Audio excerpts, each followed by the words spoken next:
Ecclesiastes chapter 1. The words of the teacher, son of David, king of Jerusalem. Meaningless, meaningless, says the teacher.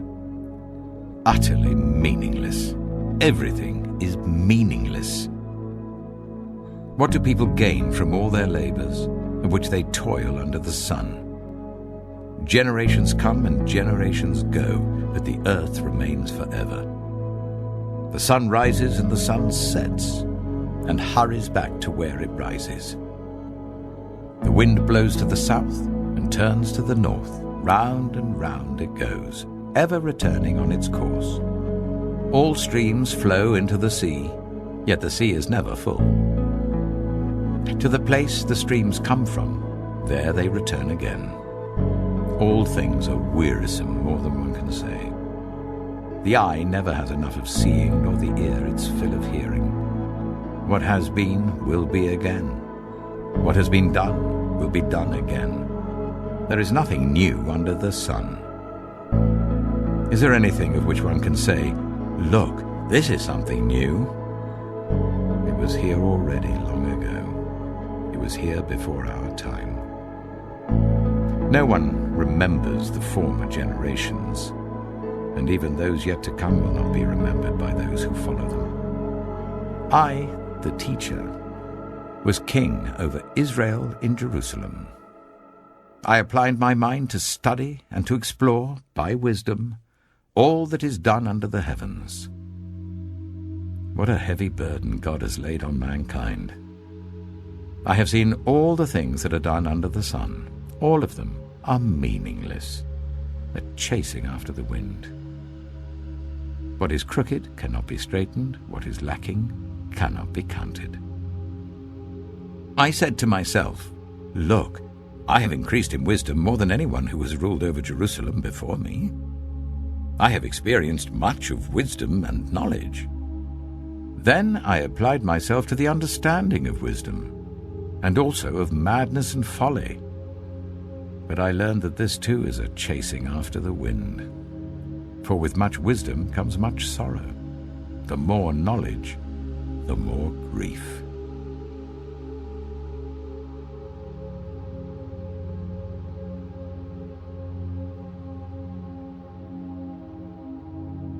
Ecclesiastes chapter 2. I said to myself, "Come now, I will test you with pleasure to find out what is good." But that also proved to be meaningless. Laughter, I said, is madness, and what does pleasure accomplish? I tried cheering myself with wine and embracing folly, my mind still guiding me with wisdom. I wanted to see what was good for people to do under the heavens during the few days of their lives. I undertook great projects. I built houses for myself and planted vineyards. I made gardens and parks and planted all kinds of fruit trees in them. I made reservoirs to water groves of flourishing trees. I bought male and female slaves and had other slaves who were born in my house. I also owned more herds and flocks than anyone in Jerusalem before me. I amassed silver and gold for myself and the treasure of kings and provinces. I acquired male and female singers and a harem as well, the delights of a man's heart. I became greater by far than anyone in Jerusalem before me. In all this, my wisdom stayed with me. I denied myself nothing my eyes desired. I refused my heart no pleasure. My heart took delight in all my labor, and this was the reward for all my toil. Yet when I surveyed all that my hands had done and what I had toiled to achieve, everything was meaningless, a chasing after the wind. Nothing was gained under the sun. Then I turned my thoughts to consider wisdom and also madness and folly. What more can the king's successor do than what has already been done? I saw that wisdom is better than folly, just as light is better than darkness. The wise have eyes in their heads, while the fool walks in the darkness. But I came to realize that the same fate overtakes them both. Then I said to myself, the fate of the fool will overtake me also. What then do I gain by being wise? I said to myself, this too is meaningless. For the wise, like the fool, will not be long remembered. The days have already come when both have been forgotten. Like the fool, the wise too must die. So I hated life, because the work that is done under the sun was grievous to me. All of it is meaningless, a chasing after the wind. I hated all the things I had toiled for under the sun, because I must leave them to the one who comes after me. And who knows whether that person will be wise or foolish? Yet they will have control over all the fruit of my toil, into which I have poured my effort and skill under the sun. This too is meaningless. So my heart began to despair over all my toilsome labor under the sun. For a person may labor with wisdom, knowledge, and skill, and then they must leave all they own to another who has not toiled for it. This too is meaningless and a great misfortune. What do people get for all the toil and anxious striving with which they labor under the sun? All their days their work is grief and pain. Even at night their minds do not rest. This too is meaningless. A person can do nothing better than to eat and drink and find satisfaction in their own toil. This too, I see, is from the hand of God, for without him who can eat or find enjoyment? To the person who pleases him, God gives wisdom, knowledge, and happiness, but to the sinner, he gives the task of gathering and storing up wealth to hand it over to the one who pleases God. This too is meaningless, a chasing after the wind.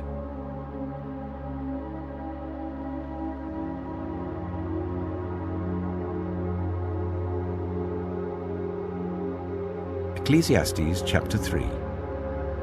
There is a time for everything, and a season for every activity under the heavens. A time to be born and a time to die. A time to plant and a time to uproot. A time to kill and a time to heal. A time to tear down and a time to build. A time to weep and a time to laugh. A time to mourn and a time to dance. A time to scatter stones and a time to gather them. A time to embrace and a time to refrain from embracing.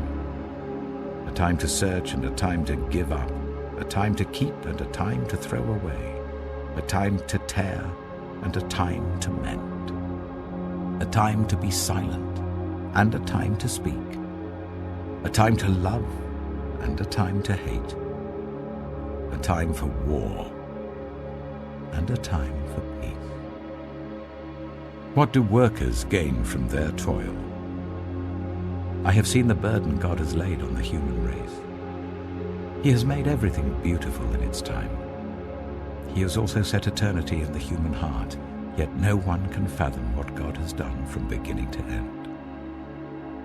I know that there is nothing better for people than to be happy and to do good while they live, that each of them may eat and drink and find satisfaction in all their toil. This is the gift of God. I know that everything God does will endure forever. Nothing can be added to it and nothing taken from it. God does it so that people will fear him. Whatever is has already been, and whatever will be has been before, and God will call the past to account. And I saw something else under the sun. In the place of judgment, wickedness was there. In the place of justice, wickedness was there.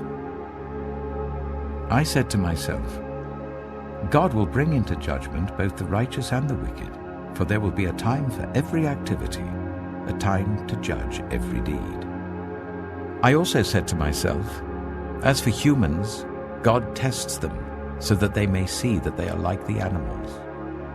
Surely the fate of human beings is like that of the animals. The same fate awaits them both.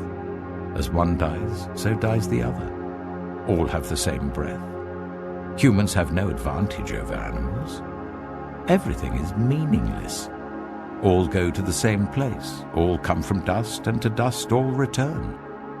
Who knows if the human spirit rises upward, and if the spirit of the animal goes down into the earth? So I saw that there is nothing better for a person than to enjoy their work, because that is their lot. For who can bring them to see what will happen after them?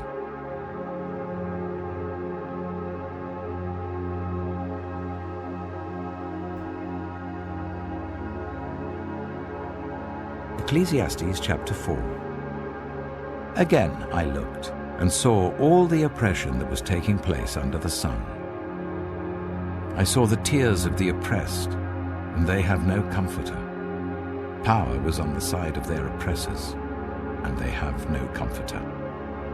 And I declared that the dead, who had already died, are happier than the living who are still alive. But better than both is the one who has never been born, who has not seen the evil that is done under the sun. And I saw that all toil and achievement spring from one person's envy of another. This too is meaningless, a chasing after the wind. Fools fold their hands and ruin themselves. Better one handful with tranquility than two handfuls with toil and chasing after the wind. Again I saw something meaningless under the sun. There was a man all alone. He had neither son nor brother. There was no end to his toil. Yet his eyes were not content with his wealth. For whom am I toiling, he asked, and why am I depriving myself of enjoyment? This too is meaningless, a miserable business. Two are better than one, because they have a good return for their labor. If either of them falls down, one can help the other up. But pity anyone who falls and has no one to help them up. Also, if two lie down together, they will keep warm. But how can one keep warm alone? Though one may be overpowered, two can defend themselves. A cord of 3 strands is not quickly broken. Better a poor but wise youth than an old but foolish king who no longer knows how to heed a warning. The youth may have come from prison to the kingship, or he may have been born in poverty within his kingdom. I saw that all who lived and walked under the sun followed the youth, the king's successor. There was no end to all the people who were before them, but those who came later were not pleased with the successor. This too is meaningless, a chasing after the wind.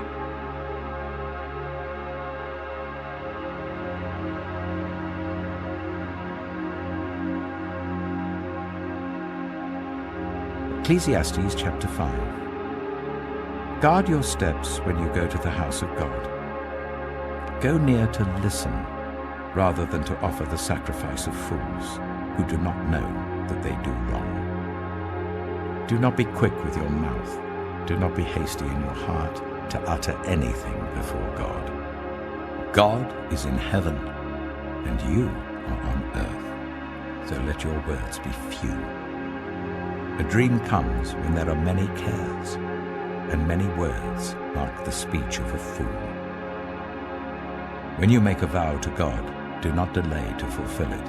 He has no pleasure in fools. Fulfill your vow. It is better not to make a vow than to make one and not fulfill it. Do not let your mouth lead you into sin, and do not protest to the temple messenger, "My vow was a mistake." Why should God be angry at what you say and destroy the work of your hands? Much dreaming and many words are meaningless. Therefore, fear God. If you see the poor oppressed in a district and justice and rights denied, do not be surprised at such things. For one official is eyed by a higher one, and over them both are others higher still. The increase from the land is taken by all. The king himself profits from the fields. Whoever loves money never has enough. Whoever loves wealth is never satisfied with their income. This too is meaningless. As goods increase, so do those who consume them. And what benefit are they to the owners, except to feast their eyes on them? The sleep of a laborer is sweet, whether they eat little or much. But as for the rich, their abundance permits them no sleep. I have seen a grievous evil under the sun. Wealth hoarded to the harm of its owners, or wealth lost through some misfortune, so that when they have children there is nothing left for them to inherit. Everyone comes naked from their mother's womb, and as everyone comes, so they depart. They take nothing from their toil that they can carry in their hands. This too is a grievous evil. As everyone comes, so they depart. And what do they gain, since they toil for the wind? All their days they eat in darkness with great frustration, affliction, and anger. This is what I have observed to be good, that it is appropriate for a person to eat, to drink, and to find satisfaction in their toilsome labor under the sun during the few days of life God has given them, for this is their lot.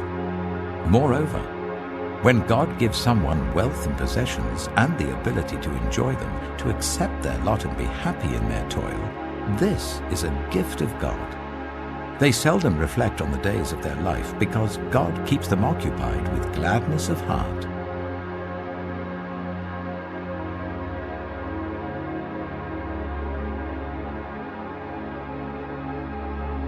Ecclesiastes chapter 6. I have seen another evil under the sun, and it weighs heavily on mankind. God gives some people wealth, possessions, and honor, so that they lack nothing their hearts desire. But God does not grant them the ability to enjoy them, and strangers enjoy them instead. This is meaningless, a grievous evil.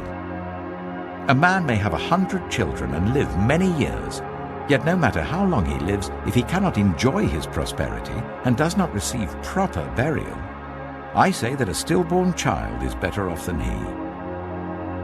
It comes without meaning, it departs in darkness, and in darkness its name is shrouded. Though it never saw the sun or knew anything, it has more rest than does that man, even if he lives 1,000 years twice over, but fails to enjoy his prosperity. Do not all go to the same place. Everyone's toil is for their mouth, and yet their appetite is never satisfied. What advantage have the wise over fools? What do the poor gain by knowing how to conduct themselves before others? Better what the eye sees than the roving of the appetite. This too is meaningless, a chasing after the wind. Whatever exists has already been named, and what humanity is has been known. No one can contend with someone who is stronger. The more the words, the less the meaning. And how does that profit anyone? For who knows what is good for a person in life during the few and meaningless days they pass through like a shadow? Who can tell them what will happen under the sun after they are gone?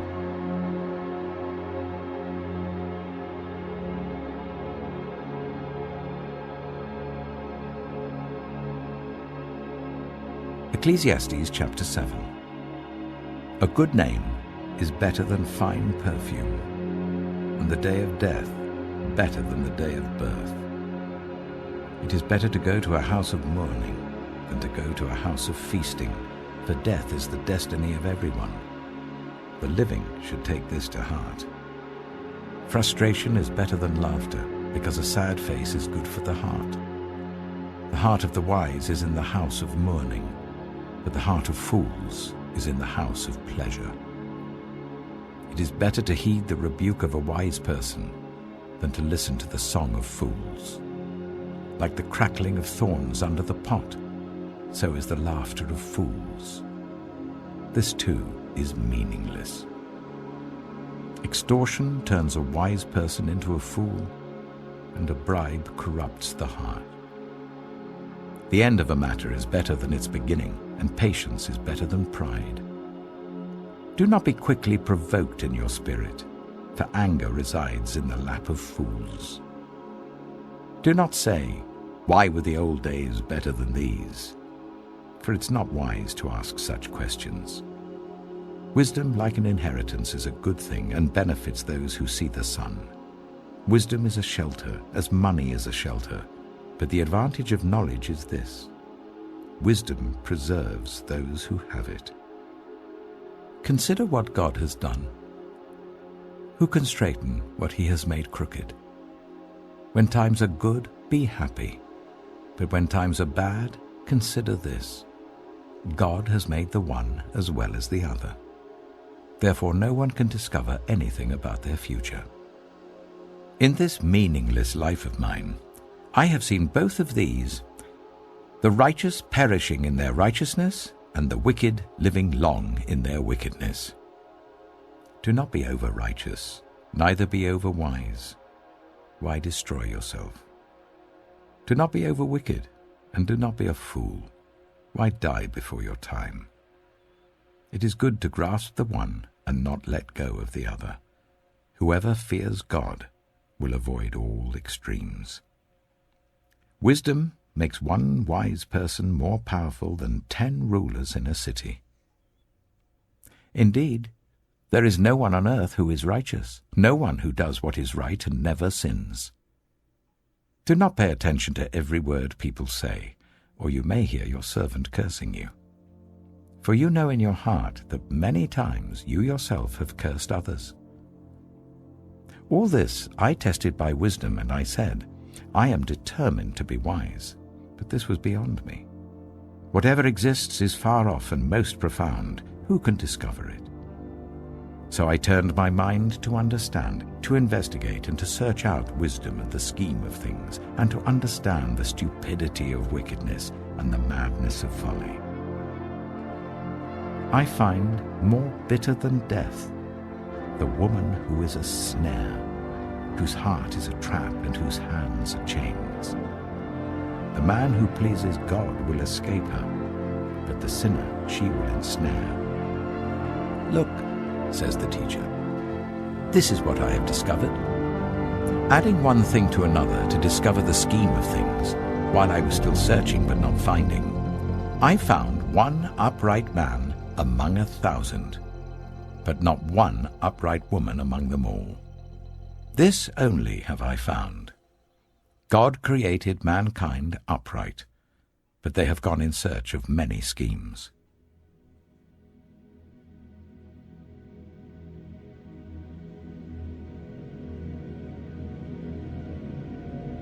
Ecclesiastes chapter 8. Who is like the wise? Who knows the explanation of things? A person's wisdom brightens their face and changes its hard appearance. Obey the king's command, I say, because you took an oath before God. Do not be in a hurry to leave the king's presence. Do not stand up for a bad cause, for he will do whatever he pleases. Since a king's word is supreme, who can say to him, "What are you doing?" Whoever obeys his command will come to no harm, and the wise heart will know the proper time and procedure. For there is a proper time and procedure for every matter, though a person may be weighed down by misery. Since no one knows the future, who can tell someone else what is to come? As no one has power over the wind to contain it, so no one has power over the time of their death. As no one is discharged in time of war, so wickedness will not release those who practice it. All this I saw as I applied my mind to everything done under the sun. There is a time when a man lords it over others to his own hurt. Then too I saw the wicked buried, those who used to come and go from the holy place and receive praise in the city where they did this. This too is meaningless. When the sentence for a crime is not quickly carried out, people's hearts are filled with schemes to do wrong. Although a wicked person who commits 100 crimes may live a long time, I know that it will go better with those who fear God, who are reverent before him. Yet because the wicked do not fear God, it will not go well with them, and their days will not lengthen like a shadow. There is something else meaningless that occurs on earth. The righteous who get what the wicked deserve, and the wicked who get what the righteous deserve. This too, I say, is meaningless. So I commend the enjoyment of life, because there's nothing better for a person under the sun than to eat and drink and be glad. Then joy will accompany them in their toil all the days of the life God has given them under the sun. When I applied my mind to know wisdom and to observe the labor that is done on earth, people getting no sleep day or night, then I saw all that God has done. No one can comprehend what goes on under the sun. Despite all their efforts to search it out, no one can discover its meaning. Even if the wise claim they know, they cannot really comprehend it.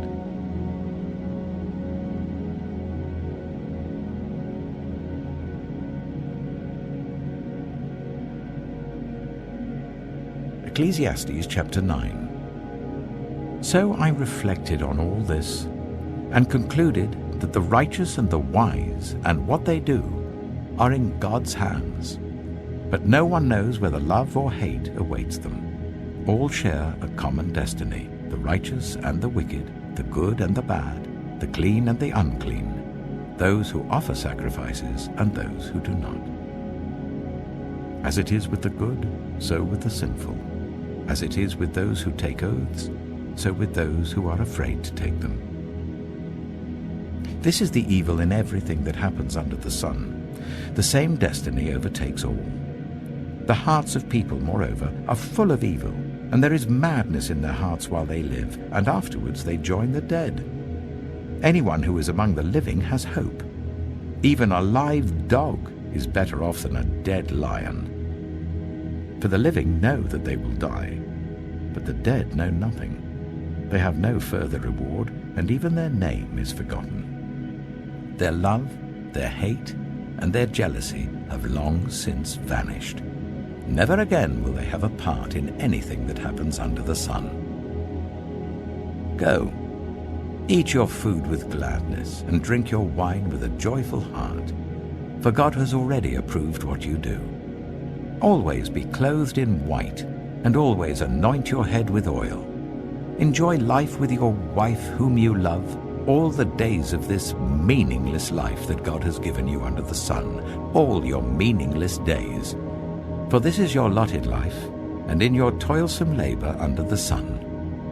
Whatever your hand finds to do, do it with all your might, for in the realm of the dead, where you're going, there is neither working, nor planning, nor knowledge, nor wisdom.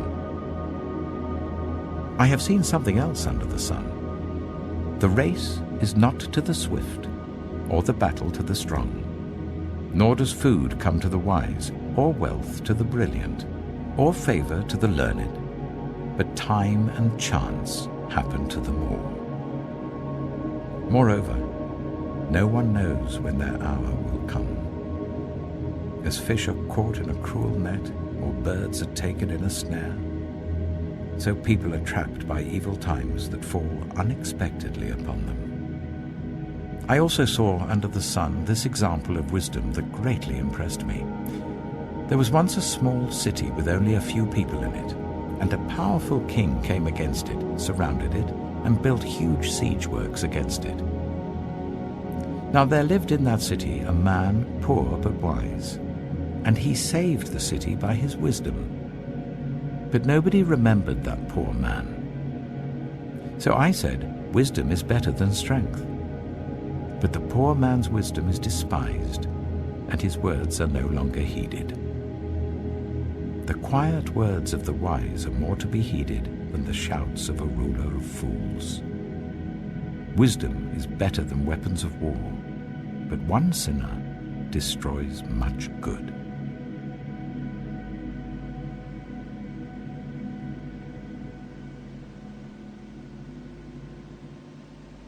Ecclesiastes chapter 10. As dead flies give perfume a bad smell, so a little folly outweighs wisdom and honor. The heart of the wise inclines to the right, but the heart of the fool to the left. Even as fools walk along the road, they lack sense and show everyone how stupid they are. If a ruler's anger rises against you, do not leave your post. Calmness can lay great offenses to rest. There is an evil I have seen under the sun, the sort of error that arises from a ruler. Fools are put in many high positions, while the rich occupy the low ones. I have seen slaves on horseback, while princes go on foot like slaves. Whoever digs a pit may fall into it. Whoever breaks through a wall may be bitten by a snake. Whoever quarries stones may be injured by them. Whoever splits logs may be endangered by them. If the axe is dull and its edge unsharpened, more strength is needed, but skill will bring success. If a snake bites before it is charmed, the charmer receives no fee. Words from the mouth of the wise are gracious, but fools are consumed by their own lips. At the beginning their words are folly, at the end they are wicked madness, and fools multiply words. No one knows what is coming. Who can tell someone else what will happen after them? The toil of fools wearies them. They do not know the way to town. Woe to the land whose king was a servant and whose princes feast in the morning. Blessed is the land whose king is of noble birth and whose princes eat at a proper time, for strength and not for drunkenness. Through laziness the rafters sag. Because of idle hands the house leaks. A feast is made for laughter, wine makes life merry, and money is the answer for everything. Do not revile the king even in your thoughts, or curse the rich in your bedroom, because a bird in the sky may carry your words, and a bird on the wing may report what you say.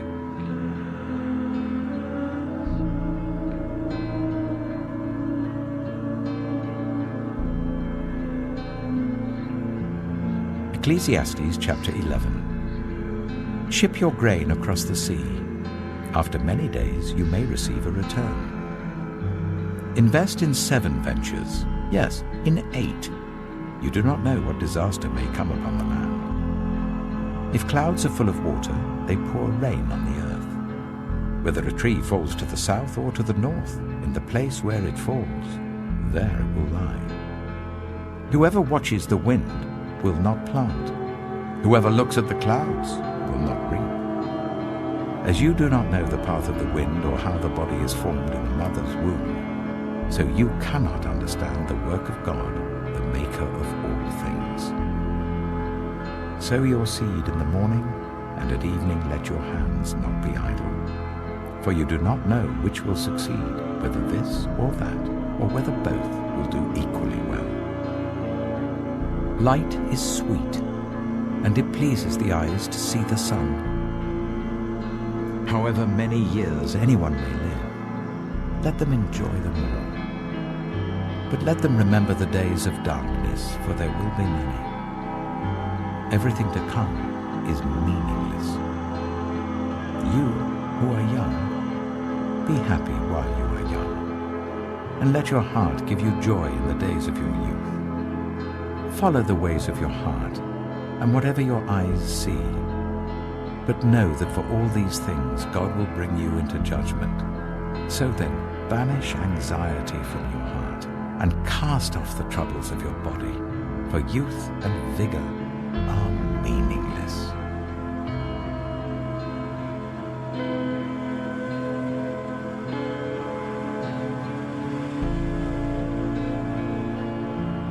Ecclesiastes chapter 12.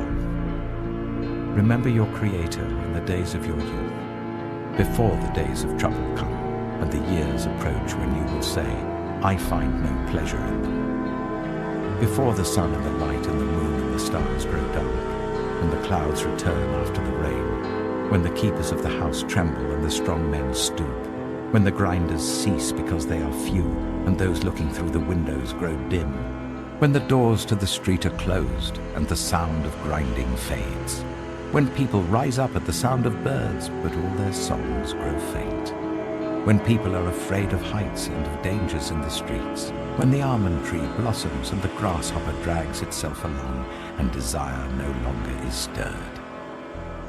Then people go to their eternal home, and mourners go about the streets. Remember him before the silver cord is severed and the golden bowl is broken, before the pitcher is shattered at the spring and the wheel broken at the well, and the dust returns to the ground it came from, and the spirit returns to God who gave it. Meaningless, meaningless, says the teacher. Everything is meaningless. Not only was the teacher wise, but also he imparted knowledge to the people. He pondered and searched out and set in order many proverbs. The teacher searched to find just the right words, and what he wrote was upright and true. The words of the wise are like goads, their collected sayings like firmly embedded nails given by one shepherd. Be warned, my son, of anything in addition to them. Of making many books there is no end, and much study wearies the body. Now all has been heard. Here is the conclusion of the matter. Fear God and keep his commandments, for this is the duty of all mankind. For God will bring every deed into judgment, including every hidden thing, whether it is good or evil.